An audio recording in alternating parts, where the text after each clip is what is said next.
Welcome back. This is Ma Mridu.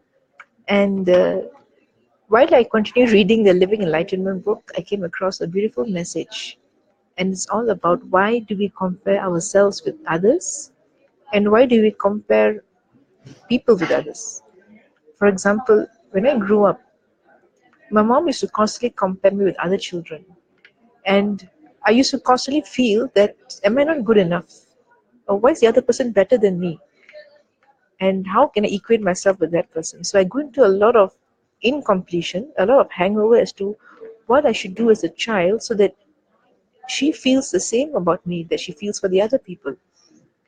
And I was a little cheeky, and I don't know whether I told her this, but deep inside me, I used to always have this like, how would you feel if I were to compare you with other mothers or other parents out there? And but I don't think I told her that, but it was something inside me. A constant chattering was happening, especially when she used to compare me with other children in terms of their looks or in terms of their clothing or in terms of anything else. And I just didn't know how to reply or respond to that because uh, at that age, I was just listening and was just trying to understand how can I be as good as them. So for individuals out there and for parents too, let's start with the parents. Your children are blessed and they are here with a specific purpose of their own. They have their own life purpose. And yes, not every child is the same.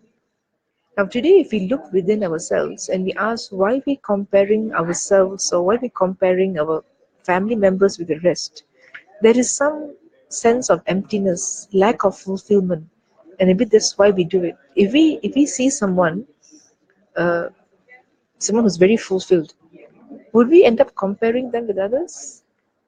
Now, even with ourselves, many a time we look at ourselves and you look at someone and say, how I wished I was as good looking as her, how I wished I was as rich as her, how I wished I had a family like hers. The reason you feel like that is because there's still some sense of unfulfillment inside you, some emptiness inside you, something that gives you this inferior feeling about yourself, and you thinking that by you being in the other person's shoes or having what they have will make you feel fulfilled, which is in fact not. For all you know, the other person could be feeling unfulfilled for other things as well.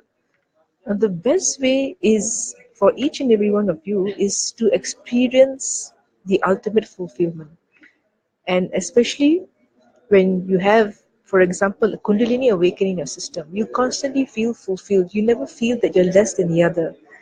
See, being yourself itself is the ultimate fulfillment. Knowing who you really are, knowing what you really are, and fulfilling the purpose of your life will give you ultimate fulfillment. Nothing out there in the outer world will give you fulfillment, no matter how much you amass, no matter how much you have or possess or give. You still feel some part of you is not fulfilled, and you still end up comparing yourself, and it will happen. It will go on till the very last day. For you to feel fulfilled, the best thing is for your inner space to feel the fulfillment, and that starts when you meet a master who blesses you with the inner fulfillment, who pours his nectar inside you. And that can only happen when a lot of incompletions or hangovers from our systems get removed. And that happens very beautifully through a process called completion, where your past hangovers just gets eliminated and you open up your whole being to receive the master's grace and nectar.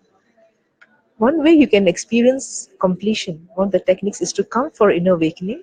It's a beautiful 21-day program, and you experience tremendous completion, uh, removal of past patterns, root patterns that will allow you then once again to rewrite your lives. I'll be sharing more information about this in a post where you can read up about inner awakening. But today's video is basically about why do we compare ourselves with others constantly? And when we allow ourselves, when we compare ourselves with others, people start comparing us with others as well. There will be a point in your life that you will find ultimate fulfillment and that you start comparing because you know you are operating at your best level and that you are different from the rest. You are special from the rest, and everyone is special. If you're in a particular way, if you're dressed in a particular way, if you work in a particular field, it's all right. That's you, and you are special. So do not compare yourselves with others. That's the biggest sin that you're doing towards yourself. It's like telling yourself, I don't like the way you are, I want to change you. But the minute you appreciate yourself, and the minute you achieve that inner fulfillment, you will no more feel unfulfilled, and you will not compare yourself with others. And people naturally will see that, and they will not compare you with others as well, because they can see you're fulfilled. And you will not get affected at the same time if people were to make any comparison, because you know who you are. And that's the best gift you can give yourself. So, peeps out there, do not go into this comparison game. And parents out there, each child of yours is special. Trust me, and you know that for sure. By mere comparison, it's not going to make your child feel any better. In fact, he's going to feel lousy about it because he feels it's not good enough. And he's going to go through a lot of incompletion or unhappiness that you do not love him for who he is. So enjoy the space of being yourself.